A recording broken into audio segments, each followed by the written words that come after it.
हाँ जी, क्या हाल चाल। देखो रे, रिकॉर्डिंग हो रहा है। जी हाँ। और मैं ये किसका पहन कर आ गया चप्पल, इसको खोल दो। पता नहीं मुझे किसका, चलो ठीक है। तो भैया देखो, कब क्लास एंड हो जाएगा कोई पता नहीं है, क्योंकि इन्वर्टर कखने डिस्चार्ज हो जाएगा कोई गारंटी भी नहीं है। लेकिन टेस्ट करने के लिए थोड़ा सा देखते हैं कि भैया अगर चल गया 1 घंटा तो इसका मतलब कि चार्ज हो रहा है। ठीक है, तो कोई दिक्कत वाली बात नहीं। देखो कब तक क्लास चलता है, चलेगा, चलने दो। ठीक नहीं, हिस्ट्री क्लास पढ़ रहे थे सुबह की क्लास में। हिस्ट्री क्लास पढ़ रहे कि नहीं था? हिस्ट्री में सबसे पहला चैप्टर था जिसमें यूरोप में राष्ट्रवाद। बहुत दिन के बाद क्लास हो रही है भैया यूरोप में राष्ट्रवाद, इसलिए थोड़ा सा रिवीजन। यूरोप में राष्ट्रवाद। राष्ट्रवाद मतलब क्या होता समझ में आया? देश के प्रति उत्पन्न होने वाली अच्छी अच्छी भावनाओं विचार को राष्ट्रवाद कहते हैं। लेकिन इसका मतलब क्या है भैया? तो भैया राष्ट्रवाद मतलब होता है आजादी दिलाना। आजादी। भैया तुम सबको पता है यूरोप में कितना देश है? 44 देश। 44 में से 101 देश है जो फ्रांस है, जिसका नाम। फ्रांस में राजा कौन था? लुईस 16वां। आदे कि नहीं? लुईस 16वां। लुईस 16वां क्या था भैया? निरंकुशवादी। निरंकुशवादी। ये किस राजवंश से था? तो बुर्बो राजवंश।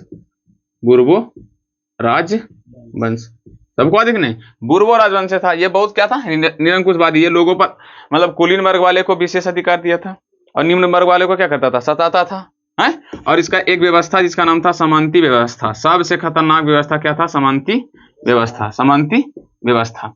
ये समानती व्यवस्था के तहत क्या भैया? उपजाएगा किसान, सारा अनाज उपजाएगा किसान, लेगा कौन? राजा। ठीक है। यही शासन के कारण फ्रांस में 1789 में एक लड़ाई हुआ था। किसके खिलाफ? राजा को पीटा था। राजा के खिलाफ सब क्या वो आवाज उठाया था, आंदोलन किया था, लड़ाई किया था, मारधार किया था, मारपीट किया था। कौन? तो फ्रांस के निम्न वर्ग वाले लोग। कौन? निम्न वर्ग वाले लोग। तुम सबको पता था कि नहीं? निम्न वर्ग वाले लोग क्या किया था? लड़ाई किया था। कब किया था? 1789 में। जिस लड़ाई का एगो नाम दिया गया जिसको हम सब बोलते हैं फ्रांस की क्रांति। क्लियर? फ्रांस की क्रांति से फिर क्या हुआ? तो फ्रांस की क्रांति में राजा से हार गया। राजा क्या गया? भाग गया डर से। उसको खोज कर लाया और 21 जनवरी 1793 में उसको गिलोटीन के सहारे उसे फांसी की सजा दे दी गई। क्या तुम सबको याद है? और उसके पत्नी कौन है भैया? तो पत्नी है मैरी एंटीनोट, जिसको भी इसी तरह से फांसी की सजा देकर मुंडी को इस तरफ लाया और बोला देखो भैया। समझ में बात आया कि नहीं? तो यहां से तुम्हारा ऑब्जेक्टिव बनने की चांसेस है। क्या बनने की चांसेस है? ऑब्जेक्टिव बनने की चांसेस है, पूरी चांसेस है। ठीक है। इसमें भी 2 डेट दिए भैया, एक 1789 दिए, 21 जनवरी 1793। समय बीता, अब ये राजा को फांसी दे दिया गया। तो भैया फ्रांस का कोई तो राजा बनेगा, नहीं बनेगा? बनना चाहिए। धीरे धीरे बहुत सारा राजा बना, फिर वही शासन फ्रांस लुईस 16वां की तरह शासन करने लगा था। लेकिन फिर कौन आया? एनबीपी। कहा मैं लिखूं? एनबीपी। मैं इसको मिटाऊं, यहां पर लिखूं एनबीपी। बोले तो नेपोलियन बोनापार्ट। जन्म कब हुआ था इसका? कौन बता सकता? गांधी जी का जन्म कब हुआ था? 1869 में। 1 साल पहले इसका जन्म हुआ था। कितना? 21 जनवरी की अप्रैल? 8 अप्रैल। सिर्फ तुमसे इसे पूछेगा 1769 में, बस इतना लिखना। समझा? ये क्या था भैया? तो फ्रांस का क्या था? फ्रांस का सैनिक था। सैनिक। अब देखो यहां पर फ्रांस का राजा पहले कौन था? लुईस 16वां। वो मरा तो कौन मरा? बोलो। डायरेक्टरी। क्या?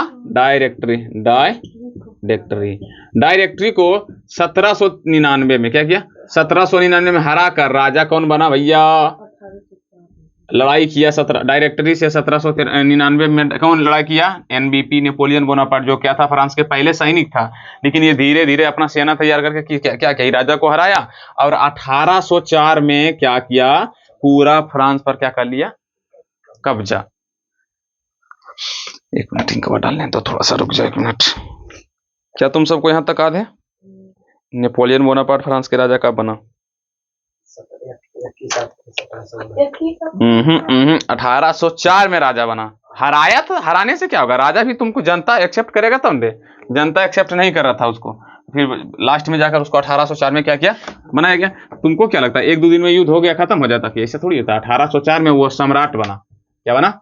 सम्राट। सम्राट बोले तो राजा। अब सम्राट बनने के बाद ही, सम्राट बनने के बाद ही, सम्राट बनने के बाद ही वह कानून लागू किया। कानून का नाम क्या है? नेपोलियन, नेपोलियन संहिता। तुम सबको क्या बात है ये याद है? नेपोलियन बोनापार्ट के द्वारा लागू किए गए कानून क्या है? तो नेपोलियन संहिता। क्या तुम सबको याद है?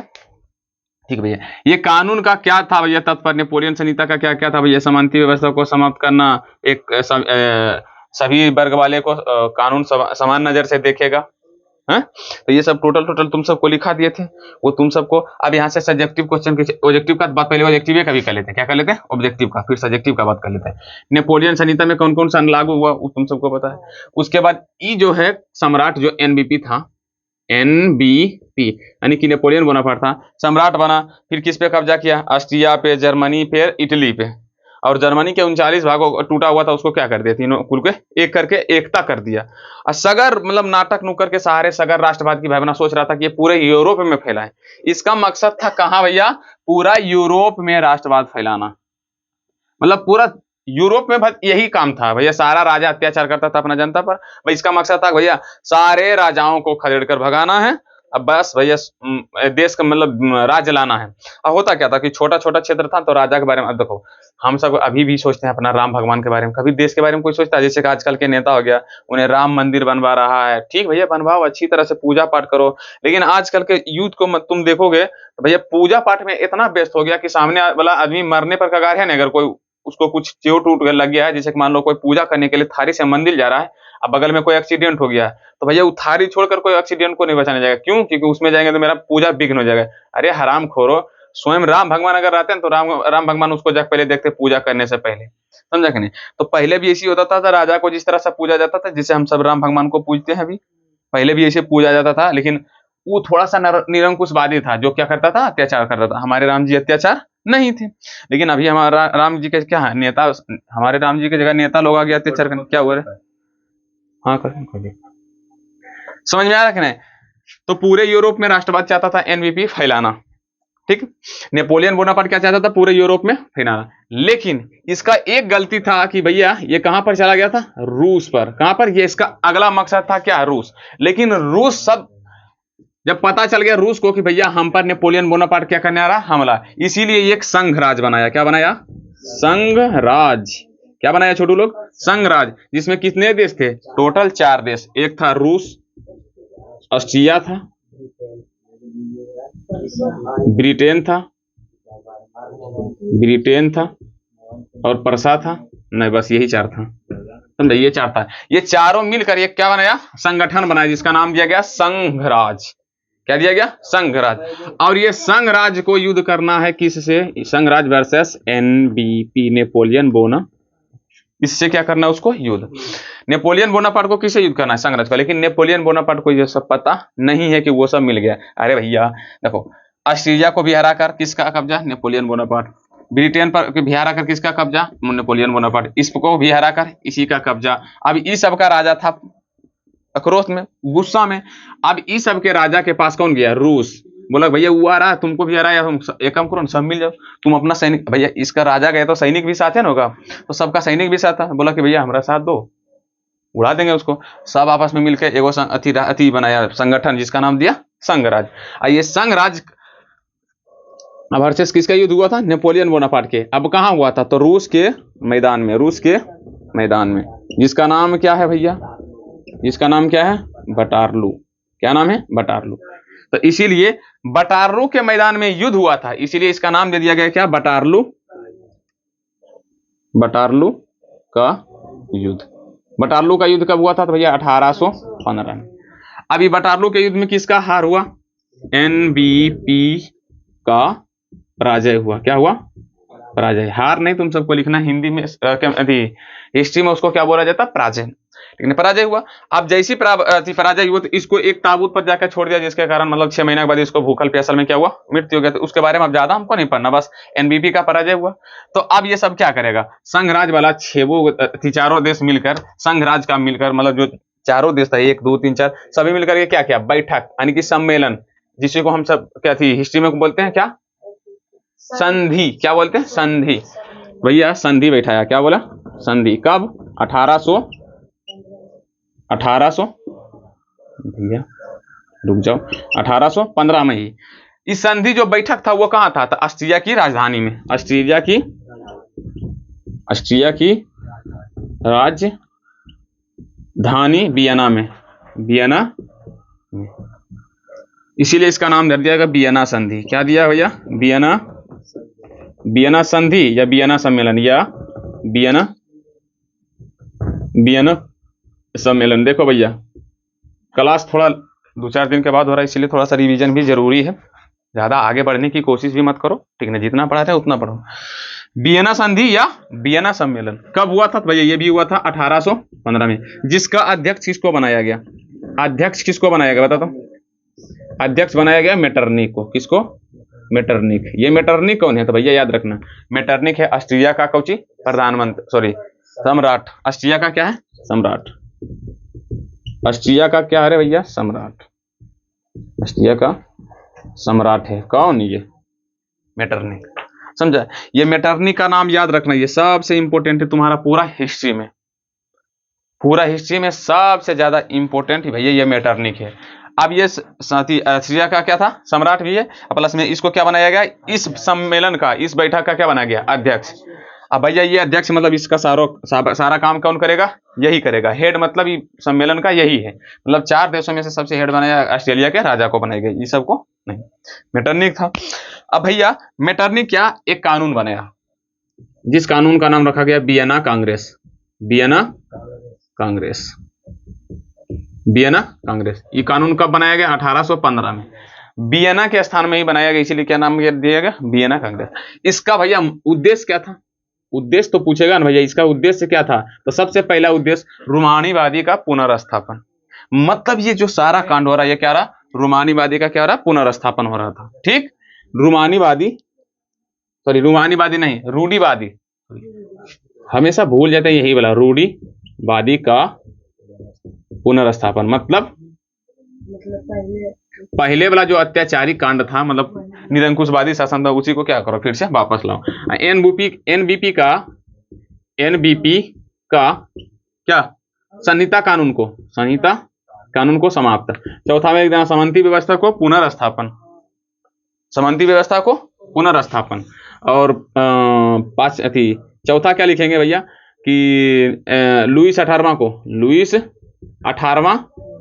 को फ्रांस का राजा घोषित करना। और क्या लिख सकते हो? लुईस 18वां को फ्रांस का राजा घोषित करना। अब देखो वियना कांग्रेस क्या है? कानून कब लाया गया? तो भैया वियना के संधि में। ये वियना का संधि क्या हुआ था? क्योंकि वाटरलू युद्ध हुआ था। अच्छा, वाटरलू युद्ध में हुआ था तो दोनों तरफ से युद्ध हुआ था। तो भैया इधर से जाने से हुआ था ना, तो जितना वाटरलू युद्ध में जितना भी खर्च लगा ना, वो टोटल खर्च किस पर डाल दिया गया? फ्रांस पर। किस पर डाल दिया गया? फ्रांस पर युद्ध का सारा खर्चा डाल दिया। क्यों डाल दिया भैया? ये तोरे वजह से नहीं युद्ध हो रहा था। तुम फ्रांस में अगर शुरू ये नहीं करता राष्ट्रवाद वाला शुरू कहानियां, तो ये चीज होता नहीं होता। इसीलिए उसी पर क्या कर दिया।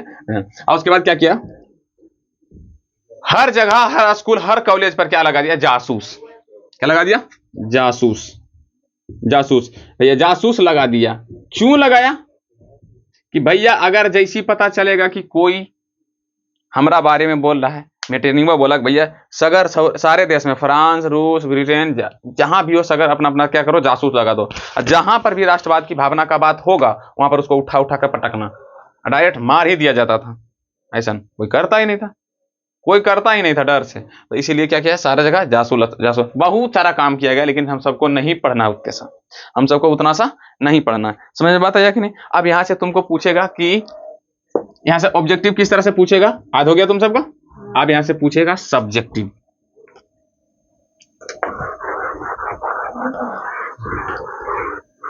क्या सब्जेक्टिव क्वेश्चन कर दिया जाए? है? अरे करना ही पड़ेगा भैया। यहाँ से तुम्हारा ऑब्जेक्टिव भी हो जाएगा, तुम्हारा क्या हो जाएगा, सब्जेक्टिव भी हो जाएगा। मेरा मकसद यही आज था कि भैया आज तुम सबको हम यहाँ तक जहां तक पढ़ाए ना उसको ऑब्जेक्टिव सब्जेक्टिव कंप्लीट करवा देंगे। सबसे पहले यहाँ से क्या पढ़ेगा भैया, फ्रांस की क्रांति, फ्रांस की क्रांति क्या है, पहला क्वेश्चन। दूसरा क्वेश्चन नोट्स करते जाओ जल्दी सा, राष्ट्रवाद क्या है? देखो यहाँ पर ध्यान से पहले सुनो, पूछेगा राष्ट्रवाद क्या है, चाहे राष्ट्रवाद से आप क्या समझते हैं, राष्ट्रवाद किसे कहते हैं, उसे तुमको कोई फर्क पड़ने वाला ही नहीं। पूछेगा राष्ट्रवाद क्या है, तो देश के प्रति अच्छे अच्छे विचार और भावनाओं को क्या बोला जाता है, राष्ट्रवाद बोला जाता है। किसे भी कहते हैं तभी बोलना क्या समझते हैं, तो भाई ये भी लिखना। समझ में आया कि नहीं? अगर पूछेगा राष्ट्रवाद से आप क्या समझते, तो राष्ट्रवाद की अर्थ, राष्ट्रवाद का अर्थ होता है कि देश के प्रति सोचना, देश के प्रति अच्छे अच्छे विचार भावनाओं को अपने मन में लाना, यही राष्ट्रवाद कहलाता है। बस लिख देना, खत्म। दूसरा क्वेश्चन बनेगा भैया, फ्रांस की क्रांति, फ्रांस की क्रांति, क्रांति के क्या कारण था, क्या कारण था? फ्रांस की, कल बना के लाना तुम सबको, क्रांति, फ्रांस की क्रांति के बाद क्या बदलाव हुई, क्या बदलाव हुई? कलम रे यार, तुम सब पढ़ने आता कि दौड़ने आता है रे? कलम नहीं लेकर आता, बताओ तो। यहाँ पे कलम भी एक भी नहीं होगा, सब बचवा है ना जो अरे लेकर चल जाता, उसको क्या बोल सकते हो? ठीक, तो यहाँ पर लिखो फ्रांस की क्रांति के बाद क्या बदलाव हुई, ठीक नहीं। और उसके बाद एनबीपी, नेपोलियन बोनापार्ट कौन था? हाँ भैया कौन था, कि इतिहास में कौन था? उसके बाद 5 नंबर वाला भी क्वेश्चन, नेपोलियन बोनापार्ट यूरोप के राष्ट्रवाद में यूरोप के राष्ट्रवाद में एनबीपी का क्या भूमिका थी, क्या भूमिका था? लड़का ने था लड़का था, लिख लिया। संहिता कानून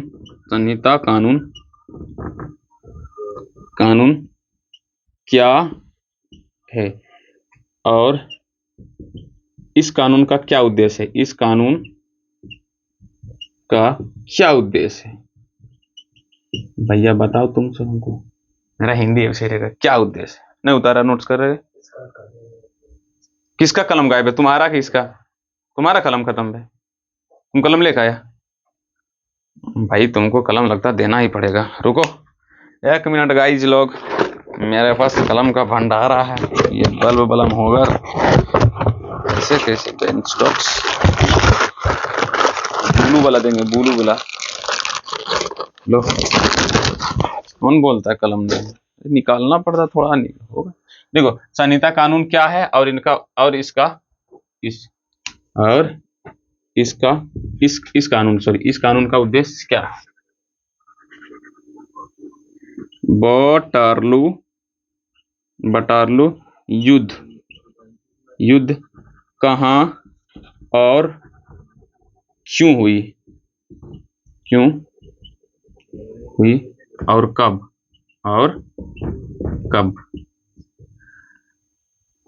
बटारलू युद्ध कब, कहाँ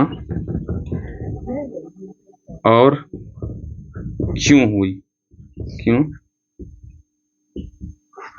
अगला क्वेश्चन डालो, बटारलू युद्ध क्या है, बटारलू युद्ध क्या? जब पूछेगा बटारलू के युद्ध में किसकी पराजय हुई थी, उसको बढ़िया से रगड़ो ना तो चलेगा। मतलब कलम दिए, चालाक भी हम ही थे तुमको। अरे रे ये तो मेरा गड़बड़ हो रहा है काम, इसीलिए कर दो बढ़िया नाम। तुम सब अच्छी पर बैठता तो ठीक रहता। ठीक नहीं, उसके बाद वियना की संधि क्या है? वियना की संधि क्या है? समझो, पहले ध्यान से समझो, पूछेगा ना यहाँ पर देखो वियना की संधि क्या है, इसमें तुमको डेट उठ के साथ लिखना, अध्यक्ष कौन है वो सब लिखना, समझा कि नहीं? कि ये वियना की संधि एक सम्मेलन है जो नेपोलियन बोनापार्ट के पराजय के बाद ये हुई थी ऑस्ट्रेलिया के राजधानी वियना में, जिसका अध्यक्ष मेटरनिक को बनाया गया था। इसका मुख्य उद्देश्य था रूढ़िवादी का पुनर्स्थापन, जिसमें नेपोलियन बोनापार्ट के सभी कानूनों को समाप्त करना। समझा? ये सब लिख देगा तुम सब? चलो भाई, जब लिख ही देखो तो आराम से। तो वियना संधि जब पूछेगा तो पूरा अच्छा से लिख देना। अगर वियना कांग्रेस पूछे तो वियना कांग्रेस। अच्छा, तुम सबको इसका जवाब भी देना पड़ेगा क्या? कांग्रेस क्या है? वियना कांग्रेस क्या है? तो देखो, वियना संधि के दौरान में किए गए वियना संधि के दौरान में वियना संधि के दौरान में उसके अध्यक्ष मेटरनिक के द्वारा लागू किए गए कानून को क्या बोला गया? वियना कांग्रेस किया गया। इस कानून के तहत रूढ़िवादी का पुनर्स्थापन करना तथा नेपोलियन बोनापार्ट के सभी संहिता कानून को क्या करना? समाप्त करना था, और सामंती व्यवस्था को पुनर्स्थापन करना, और फ्रांस के राजा लुईस 18वां को घोषित करना था। और चाहो तो ढेर संबंध था, इधर लिखा था ना अभी कुछ देर पहले, बहुत सारा तुम सब लिख सकते हो, कोई दिक्कत किसी को? भैया तो वियना कांग्रेस क्या है? जहां वियना कांग्रेस का उद्देश्य भी पूछेगा, ऐसे अगला डिंग डालना, वियना कांग्रेस का उद्देश्य। वियना कांग्रेस नहीं चल रहा है रे का उद्देश्य, वियना कांग्रेस का उद्देश्य पूछेगा तो लिखा हमरा कलम है कि ये क्या है रे। जल्दी से यहां तक नोट्स करो तुम सब रे छोटुआन लोग, नहीं चलेगा, ये खत्म हो गया। इसका जो लीड है ना वो जम गया है, समझा? बहुत दिन से कलमा रखा हुआ, कोई बात नहीं, तुम यूट्यूब पर अपलोड रहेगा ना, जाकर स्क्रीनशॉट मार ले बढ़िया से। हट गए हैं स्क्रीनशॉट, पहले इतना क्वेश्चन का मारो, उसके बाद एक क्वेश्चन और, मेटरनिक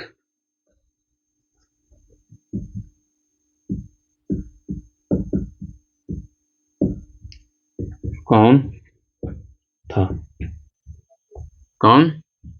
एक क्वेश्चन और यहां से पूछता है, मेटरनिक युग कब से कब तक था? लिख नहीं है पर मेटरनिक लेना अच्छा से, जल्दी सुनो। मेटरनिक कौन था? लिख देगा ने? ये ऑस्ट्रेलिया का क्या था? चांसलर भी बोलता है सम्राट को, याद रखना, 3-4 भाषा में, राजा, सम्राट, चांसलर,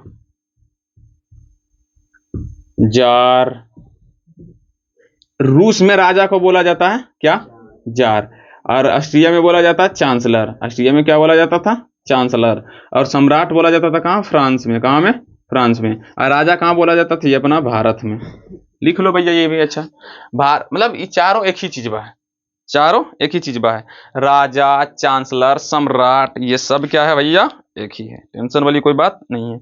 ये मतलब तार जो है बहुत लपेटा मार रहा है, बहुत नहीं, पूरी तरह से लपेटा मार रहा। भैया साइड हो जा, ऐसे हो जा, क्यों हमेशा ऊटी बड़ी तरह? क्या इतना क्वेश्चन समझ में आया तुम सबको? अगर इस सबसे एक को क्वेश्चन आ जाएगा तो बना देगा। फ्रांस की क्रांति क्या है भैया? लुईस 16वां के, ध्यान से सुना, लुईस 16वां के निरंकुशवादी शासन के कारण फ्रांस के निम्न वर्ग वालों को इतना आक्रोश उत्पन्न हुआ कि 1789 में एक मतलब आंदोलन हुआ था, एक क्रांति हुई, सीधे लिख देना, एक क्रांति हुई थी, जिसे हम फ्रांस की क्रांति के नाम से जाना जाता है। बस, यह लुईस 16वां के खिलाफ था, ठीक है? दूसरा का राष्ट्रवाद की तुरंत बता दिए थे। फ्रांस की क्रांति के क्या क्या कारण थे तो भैया तुम सबको लिखाए थे, सामंती व्यवस्था, निरंकुशवादी शासन, निम्न वर्ग कुलीन वर्ग वालों को विशेषाधिकार, निम्न वर्ग वाले को मतलब सब बताए थे ना। उसके बाद फ्रांस की क्रांति के बाद क्या बदलाव हुआ तो ये भी लिखा दिए हम, जाकर पिछले क्लास। एनबीपी कौन था? Napoleon Bonaparte. ये क्या भैया? नेपोलियन बोनापार्ट एक फ्रांस का क्या था? सैनिक था, जिसका जन्म कब हुआ था? 1769 ईस्वी में। हैं? अरे हाँ, तो 15 अगस्त 1769, हम वो नहीं बोले, लो भैया 15 अगस्त 1769 में, ठीक। एनबीपी कौन था? तो भैया ये फ्रांस का क्या था, सैनिक था, जिसका जन्म 1769 में हुआ। फिर ये आगे चलकर 1840 में फ्रांस का क्या बन गया, सम्राट बन गया। इन्होंने यूरोप में राष्ट्रवाद फैलाने की बहुत बड़ा भूमिका निभाई। बस इतना लिख देगा, तुम्हारा 2 नंबर मिल जाएगा। मस्त से लिखना तुम सबको, मतलब क्या तुम, अच्छा जो समझाए वही लिखना है, ठीक है। अगला, यूरोप के राष्ट्रवाद में नेपोलियन बोनापार्ट की क्या भूमिका, ये भैया हमेशा 5 नंबर में पूछेगा। कितना में? 5 में। हम लिखा दिए अच्छी तरह से। संहिता कानून क्या है? तो भैया नेपोलियन बोनापार्ट फ्रांस के सम्राट बनने के बाद एक कानून लागू किया था, जिसे हम क्या बोलते हैं, संहिता। क्या है रे, कुछ है? पहले सुनो, यहाँ पर आगे क्वेश्चन क्या और इस कानून का क्या उद्देश्य था। हाँ, थोड़ा सा ध्यान से समझो। वे नेपोलियन बोनापार्ट के द्वारा, नहीं 1804 में, ऐसे लिखना, संहिता कानून क्या था? 1804 में नेपोलियन बोनापार्ट के सम्राट बनने के बाद ही एक कानून लागू किया था, जिसे क्या बोला गया, नेपोलियन संहिता। क्या बोला गया? नेपोलियन, अरे नेपोलियन संहिता लिखना था रे। अच्छा, संहिता कानून भी ठीक है, नेपोलियन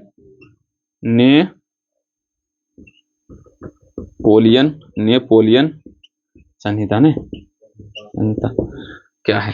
नेपोलियन संहिता क्या है? तो भैया नेपोलियन के द्वारा किए गए लागू कानून, तुम अच्छा से लिखेंगे। 1804 में फ्रांस के सम्राट बनने के बाद नेपोलियन के द्वारा एक कानून लागू किया था, जिसे हम क्या बोलते हैं, नेपोलियन संहिता के नाम से जाना जाता है। इस कानून का उद्देश्य नीचे में लिख देना, फिर उद्देश्य लिखाए थे ना, क्या उद्देश्य था? तो सबसे पहले भैया सभी वर्ग वाले का कानून समान नजर से देखेगा।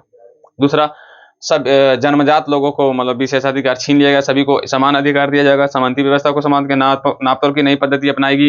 नया मतलब फ्रांस के राष्ट्रगान बनाया, फ्रांस के लिए तिरंगा बनाया, जिसमें हसुआ और गेहूं था। तो ये सब वगैरह वगैरह लिख देगा। तुम बस इतने में तुमको 2 नंबर चाहे 5 नंबर दे देगा। बटारलू युद्ध कब, कहाँ और क्यों हुआ? बटारलू युद्ध कब हुआ था? 1815 ईस्वी में। कहाँ हुआ था? देखो, बटारलू युद्ध 1815 ईस्वी में रूस के खाली मैदान वियना में हुआ था। इसका मुख्य कारण था कि भैया नेपोलियन बोनापार्ट के द्वारा नेपोलियन बोनापार्ट के द्वारा क्या गया, किए गए कानून से सभी निरंकुशवादी राजा क्या थे, निराश थे। इसीलिए क्या गया, ये युद्ध हुआ था। बस लिख देना, हमको क्या दिक्कत है, ये युद्ध क्यों हुआ था? तो भैया नेपोलियन बोनापार्ट के कानून जो था, नेपोलियन संहिता, उसे कोई निरंकुशवादी राजा जो क्या था, सहमत नहीं था, इसीलिए ये युद्ध हुआ था। तो लिख देगा भैया बटारलू युद्ध कब, कहाँ। अच्छा, बटारलू युद्ध क्या है भैया? बटारलू के क्या क्वेश्चन बन रहा है, बटारलू युद्ध क्या है?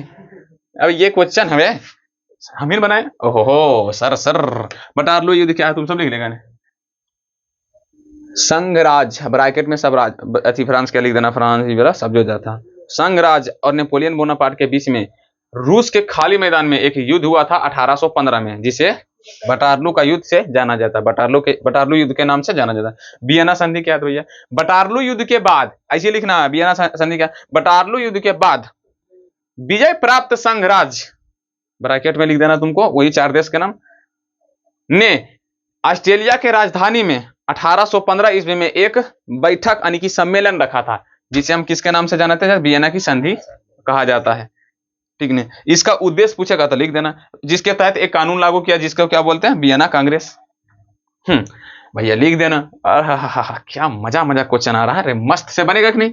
वियना कांग्रेस का उद्देश्य रूढ़िवादी का पुनर्स्थापन, समान व्यवस्था फिर से लागू करना, नेपोलियन संहिता को फिर से समाप्त करना, ये सब कानून है। मेटरनी कौन था? तो भैया ये ऑस्ट्रेलिया का क्या था, चांसलर लिखना, राजा नहीं, चांसलर लिखना, यहाँ लिख दें। ऑस्ट्रेलिया क्या तो चांसलर लिखना, रूस करेगा 4 लिख हैं, तो ऑस्ट्रिया थे। अरे बोल देते हैं क्या हमेशा ऑस्ट्रिया पर उतने ध्यान है। ऑस्ट्रेलिया, अभी तुम ऑस्ट्रिया के बारे में पढ़ा, ऑस्ट्रेलिया के बारे में हम कहाँ पढ़ेंगे, अभी नहीं कुछ पढ़ा, ठीक ना। तो ये क्या था, मेटरनी का था, ऑस्ट्रिया का क्या था, चांसलर सा क्या था, चांसलर, जो वियना का संधि में क्या था, अध्यक्ष भी था, ठीक नहीं। मेटरनी की युग कब से है? तो 1815 से 1848 तक के काल को क्या बोला जाता है, मेटरनी की युग। क्या बोला जाता है, मेटरनी। मतलब 1815 में ये अध्यक्ष बना। अब अभी से इसका शासन पूरा यूरोप पर चलेगा। 1815 से 1848 तक में पूरा जो है शासन किसका चलेगा, अभी ये मेटरनी का। समझ लो, चलो बात समझ में यहां तक आई। अब देख भैया, राष्ट्रवाद हुआ था राष्ट्रवाद की भावना पनपा था, लेकिन फिर से क्या हो गया, वही चीज आ गया जो पहले था। तो तुमको क्या लगता है फिर से होगा कि नहीं राष्ट्रवाद? जी सर होगा, जी सर होगा। अब कहां से हुआ? पहला राष्ट्रवाद तो भैया फ्रांस से उत्पन्न हुआ था। अब दूसरा का राष्ट्रवाद कहां हुआ? देखो फ्रांस में शुरुआत हुआ था, इसलिए हम ज्यादा फ्रांस के बारे में पढ़ रहे हैं। लेकिन हालांकि फ्रांस में भी हुआ, ऑस्ट्रिया में भी राष्ट्रवाद हुआ, सगर राष्ट्रवाद हुआ। ऐसा नहीं खाली फ्रांस में, लेकिन पनपा कहां से? फ्रांस से, ठीक नहीं। अब फ्रांस से धीरे धीरे पूरा कहां फैल गया? यूरोप की पूरा दुनिया में फैल गया। जैसे हमारा भारत में भी फैला था, हमारा भारत यूरोप में थोड़ी था, हमारा तो भारत एशिया में आता, समझा कि नहीं? तो पूरा धीरे धीरे क्या हुआ, यूरोप में फैला। अब फैलाने में सबसे बड़ा योगदान कौन किया? NBP, Napoleon Bonaparte. लेकिन बेचारा का हार हुआ था, वगैरह वगैरह, फिर कहानी खत्म। फिर से क्या हुआ, 1815 में एक कानून लागू हुआ जिसका नाम था वियना कांग्रेस। उस कानून के तहत बहुत सारे काम किया गया भैया। रूढ़िवादी का पुनर्स्थापन किया गया, नेपोलियन बोनापार्ट के सारा कानून को समाप्त किया गया, और जासूस उस लगा दिया भैया, देखते रहना कहीं। लेकिन कुछ कुछ ऐसे इंसान थे जो 1815 में ये कांड हुआ था ना, और उसका दूसरा आंदोलन पता कब हुआ था? 1830 में। और वो भी कहां हुआ? तो याद रखना, फ्रांस में हुआ। इससे पहले कहीं नहीं हुआ, लेकिन छोटा छोटा हुआ, जिसके बारे में हमको पढ़ना नहीं है। क्लास 10th में हम इसके बारे में ज्यादा नहीं पढ़ेंगे। 1815 से डायरेक्ट कहां चलेंगे हम? 1830 में। लेकिन इसके बीच में कुछ कुछ कांड हुआ है, कुछ कुछ कांड हुआ है जो मुझको पता है, बुक में नहीं दिया हुआ, इसलिए तुम सब पढ़ेगा ना कंपटीशन तो समझ में है।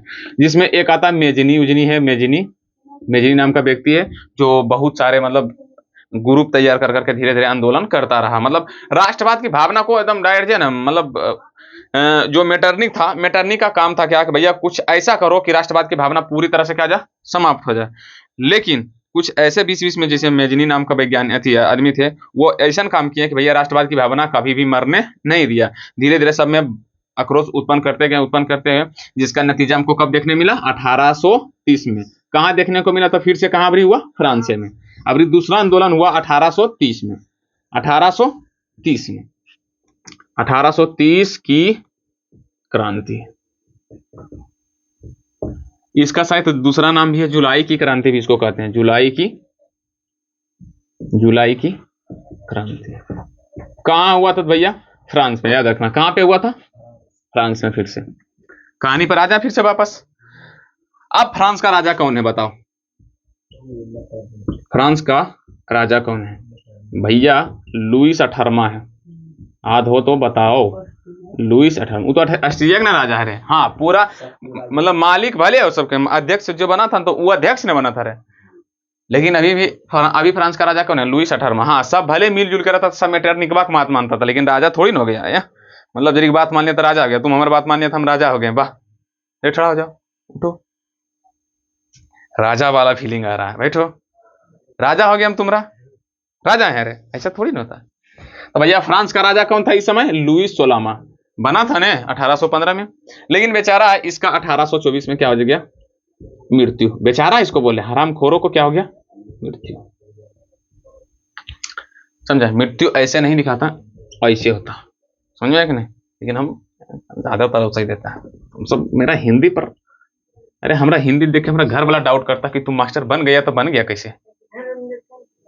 कहाँ कलम? कौन ले गए? जल्दी लेके आओ, जल्दी। दोनों के पास कलम है, नहीं तो लिखेगा कैसे? रुक जाओ गाइस, कलम लाने जा रहा है गाइस। मतलब ऐसे नहीं जा सकता था, देख लेता तो तुमको बरतुहार आ जाता। अभी क्या रे, गजब आदमी, ऐसे नहीं जा सकता। देख लेगा, अरे भैया वो ऑफलाइन में पढ़ रहा है सर जी के सामने, ऐसा थोड़ी ना था। जल्दी से आ जाओ। रुको भैया, आने दो जरा उसको भी। मिला रे, जाओ, नहीं सीधे जाओ, कोई दिक्कत नहीं। उतना बड़ा स्टार तुम नहीं हो जाएगा, ठीक ना? देखने से तो चिरंजीवी हुआ नहीं मिला। चलो भैया, तो 1824 में सॉरी, हरामखोर ये लुईस 16वां का क्या हो गया? क्या हुआ? मृत्यु 1824 में। तो अगला जो है, अगला प्रधानमंत्री, सॉरी अगला सम्राट किसको बनाया गया? कोई बता सकता है? चार्ल्स दसम। किसको? चार्ल्स दसम को। ये किस वंश से था? ये भी बुर्बो राजवंश से था। किसे था? बुर्बो राज वंश था और वंश था। इसको भी ये भी क्या है, बुर्बो राजवंश है। किससे? बुर्बो राजवंश है। ये भी बुर्बोई राजवंश है, ये भी क्या है, बुर्बो राजवंश। ठीक है। आखिरी राजा किसको बनाया गया? चार्ल्स दसम को। तो देखो भैया, अगर बोलो लुईस 18वां 19 है तो ये तुम्हारा क्या हो जाएगा, 20। मतलब इससे ज्यादा हरामी कौन था? ये चार्ल्स दसम। मतलब इससे कई गुना ज्यादा हरामी कौन था? चार्ल्स दसम। अब ये चार्ल्स दसम जैसी ही राजा बना तो भैया ये पता है क्या दिया? सबसे पहले ये काम किया, सबसे पहला उसको क्या बोलते, चर्च को शक्ति प्रदान दी। 1824 में वो मरा है, उसके बाद ही बना, 1824 में बना। चर्च को शक्ति प्रदान दिया। किसको? चर्च को शक्ति। अच्छा, एक चीज हम शायद नहीं बोले, शक्ति प्रदान।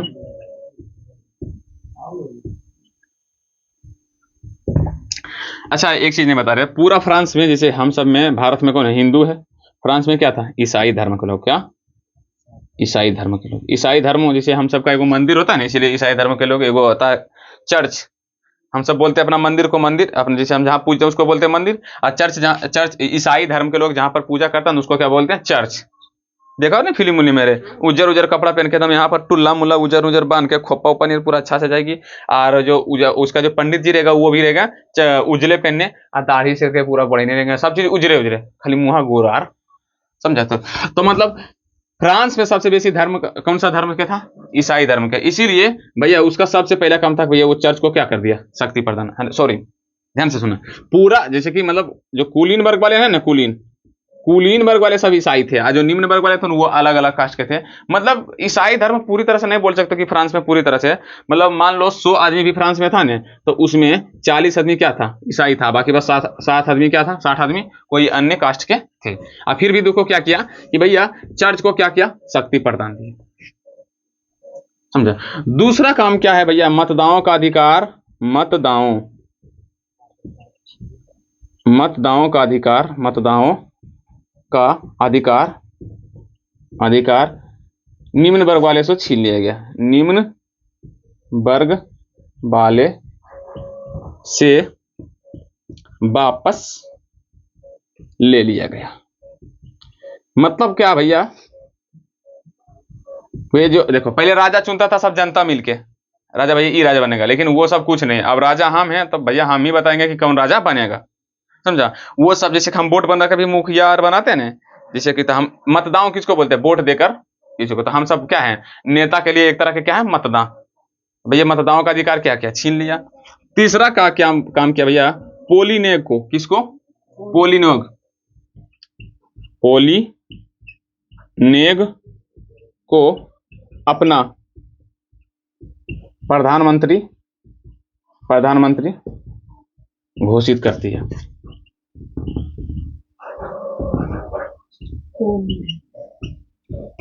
पोलीनेग जो था वो सब, मतलब ये 19 तो 20 ये 24 था। मतलब ये हरामी का स्क्वायर, ये हरामी का होल क्यू था। होल क्यू से और आगे भी कर सकते हो, कोई दिक्कत वाली बात नहीं। ये इतना हरामी था। पोलीनेग है, ऐसा नहीं कि उसको रेग मान लेना। पोलीनेग। ये पोलीनेग क्या था भैया? बहुत आदमी को मार उड़ के मतलब निम्न वर्ग वालों को पूरा सताता था, मारता होता था ना, जिस पर कोई केस उस नहीं। अब भैया ये इसी करके टालते रहता, आजाद रहता था। ये पहले क्या था? कुलीन वर्ग वाले था। कुलीन वर्ग वाले कोई आदमी था जो बहुत ही हरामी था, पूरा सबको पीटते रहता था। क्या किया भैया? चार्ल्स दसम इसको क्या किया? और राज बना दिया। चौथा काम क्या भैया? कुलीन वर्ग वाले को विशेषाधिकार देना। कुलीन वर्ग वाले को विशेष अधिकार देना।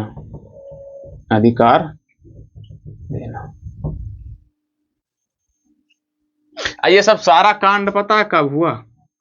25 जुलाई 1824 को।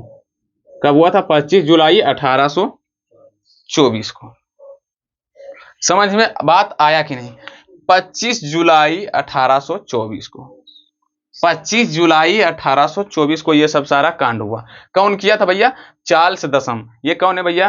तो लुईस 18वां के बाद जो राजा बना वही है। ये 4 कानून ये लागू किया भैया, ये हमारा हिसाब से है। अब बाकी बात पहले जो था वो था ही, मतलब जरीमन विशेष कुलीन वर्ग वालों के अच्छा अधिकार देता था लुईस 18वां। देखो एक चीज ध्यान से, लुईस 16वां से कम अत्याचार कौन था? लुईस 18वां। अब बोलेगा कैसे सर जी? तो देखो, लुईस 18वां के दिमाग में कहीं ना कहीं एक डर चल रहा होगा। अब बताओ, तुम्हारा राजा को हम मार के पीट के काट दिए उसको, और फिर तुम उसके जगह दूसरा कोई राजा बना, और तुम फिर ओकरा नहीं अत्याचार करोगे? नहीं, तुमको अंदर से कहीं ना कहीं इसको डर था लुईस 18वां को, भैया अगर हम भी लुईस 16वां की तरह करेंगे तो ये सब हमको पीटेगा और उसी गिलोटिन में भी डर के हमको भी काट देगा। इसीलिए उतना अत्याचार नहीं करता था बेचारा सब। तो इसीलिए देखा है 1815 ये में राजा बना 1815 में। कब तक? 1824 तक कोई आंदोलन नहीं हुआ।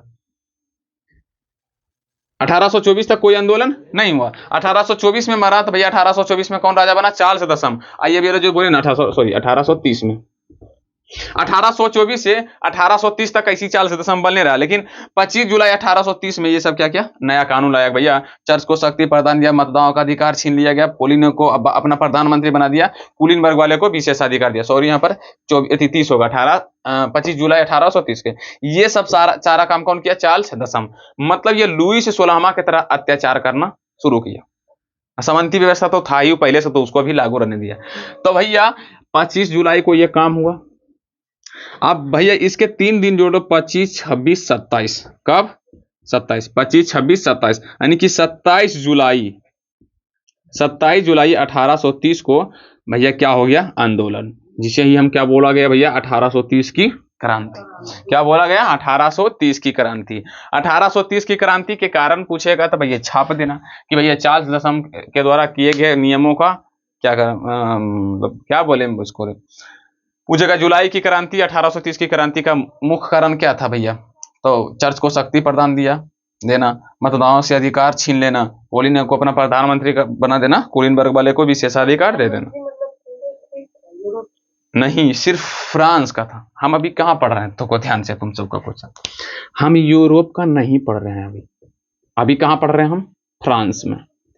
पहला भी आंदोलन का हुआ था फ्रांस में, और सेकेंड आंदोलन 1830। पहला आंदोलन कब हुआ था? 1789 में। 1789 में मुख्य रूप से आंदोलन हुआ था, जिसमें लुईस 16वां को मार पीट के फिर से अगर ढेर से राजा बना। लेकिन उसमें मैंने आ गया कौन? Napoleon Bonaparte. लेकिन नेपोलियन बोनापार्ट के 1815 में हार हुआ था, हुआ कि नहीं? तो फिर खत्म हो गया। तो फिर लुईस 18वां बना। लुईस 18वां फिर से राज्य करने लगा, पूरा अत्याचारी वाला, लेकिन ज्यादा कुछ नहीं किया था, इसीलिए आंदोलन नहीं हो रहा था। चलते रहा। 1824 में हो गया इसका मृत्यु। फिर 1824 में बना चार्ल्स दसम।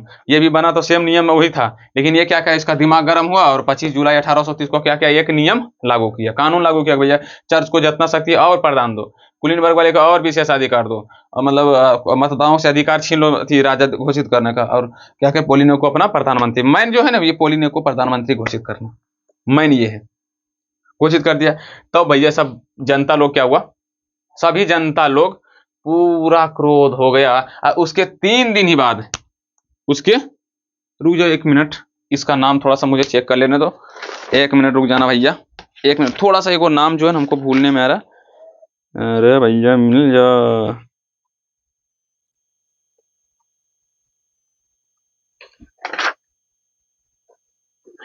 25 को हुआ था अंडे। हाँ हाँ हाँ, अच्छा 27। देखो 25 को नियम लागू किया और 27 से क्या हो गया? आंदोलन शुरू। और 27 से कब तक आंदोलन चला? 27 से 29 जुलाई तक क्या चला? आंदोलन चला। ये भैया 27 तारीख के शुरू हुआ था, 27 को चला, 28 को चला, 29 को चला। देखो तुमको लग रहा कि 2 दिन लग रहा है, लेकिन 27 को शुरू हुआ तो 27 भी 1 दिन हुआ ना, फिर 28 भी 1 दिन हुआ ना, और 29 को पूरा चला। तो भैया इसमें कितना दिन चला? 3 दिन। और 3 दिन को भैया गौरवशाली दिन कहा जाता है। 3 दिन को फ्रांस का गौरवशाली दिन कहा जाता है। गौरवशाली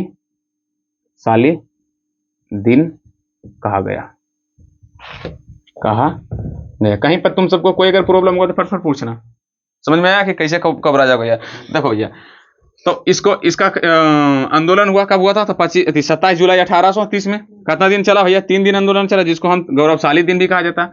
अब ये 3 दिन आंदोलन चला तो सारा जनता लोग पता है राजमहल की ओर हमला कर रहा था। जैसी देखा चार्ल्स दसम आगे, माए इतना बड़ा जनता हमारा तरफ आ रहा है, मारिए देगा। ये क्या क्या किसी तरह वहां से निकल के कहां भाग गया? ब्रिटेन बोले तो अभी जिसको हम बोलते हैं इंग्लैंड।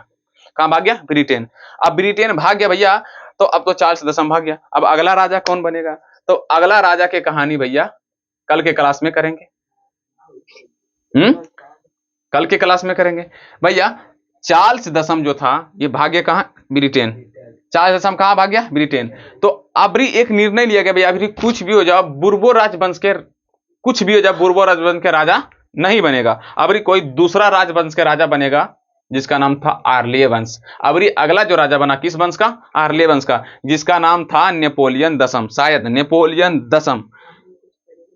आर्लीय हाँ अभी भी क्रांति चलेगा, तुम सब टेंशन कर ले रहा। रुक जाओ एक मिनट, नहीं रे फिलिप्स, लुई फिलिप्स, हाँ लुई फिलिप्स था, सॉरी लुई फिलिप्स। कौन था अगला राजा, कौन था, लुई फिलिप्स। इसको मिटा है। अच्छा तुम सबको कहां पर कंफ्यूजन ओझरा रहा है ना, अभी हम बताते हैं।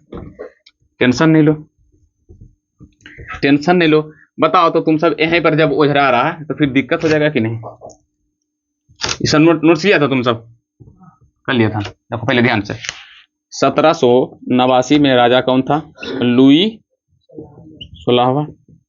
फिर कहाँ आया 1804 में NB हारा। उसके बाद फिर 1804 में, फिर 1815 में कौन बना, लुई 18वां। फिर इसका मृत्यु हुआ तो फिर 1824 में कौन बना, लुई दसम, लुई दसम। अब लुई दसम को मार के पीट के भगाया गया। फिर 1830 आया, 1830 में कौन बना भैया, लुई फिलिप्स। क्या बना, लुई चार्ल्स दसम। अच्छा चार्ल्स दसम था, लुई दसम लिखे, चार्ल्स दसम। लुई फिलिप्स का किस वंश से था, आर्लीय वंश, आर्लीय वंश, ये अलग वंश था। आइए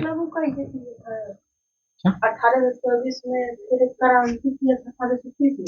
पहले ध्यान से सुनो, तुमको क्या बटारलू युद्ध समझ में आया, बटारलू कानून उन सब समझ में आया ना। तो भैया वहां राजा किसको बनाया गया था, फ्रांस का। अभी यूरोप का नहीं जा रहे हम, यूरोप में नहीं जा रहे, अभी हम कहां पर जा रहे हैं। देखो पहला आंदोलन हुआ था फ्रांस में, दूसरा का आंदोलन भी कहां शुरू हुआ, फ्रांस से।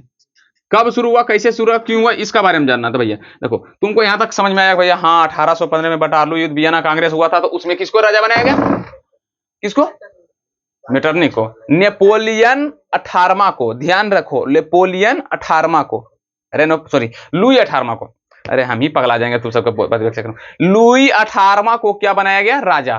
फिर से फ्रांस का राजा किसको बनाएगा, लुई 18वां को। कब, 1815 में। 1815 वियना कांग्रेस के कानून में बोले थे ना कि भैया बनाएगा। अब 1815 में राजा बना, लेकिन भैया 1824 में उसका क्या हो गया, मृत्यु। भैया वो राजा बना तो कोई तो बनना चाहिए ना। तो अगला राजा जो बनेगा वो भैया चार्ल्स दसम है। कौन है, चार्ल्स दसम। क्या है, चार्ल्स दसम। समझा कि नहीं। अब ये चार्ल्स दसम को सब पूरा क्या क्या फ्रांस वाला लोग पीट पीट के क्या क्या भगाया। तो अगला राजा जो बनाया लुई फिलिप्स। चार्ल्स दशमलव के भैया, अब चार्ल्स दसम जब चार्ल्स दसम को भगाया गया तो उसको नाम दिया गया अलग से 1830 की क्रांति। किसका दिया गया, 1830 की क्रांति। इस समय का राजा कौन था, 1830 की क्रांति में राजा कौन था, चार्ल्स दसम। चार्ल्स दसम। पूछेगा 1830 की क्रांति का कारण क्या है, कारण क्या है तो बता देना। चार्ल्स दसम के द्वारा किए गए 4 नियमों का कारण। कितने लोगों को यहां तक समझ में आया।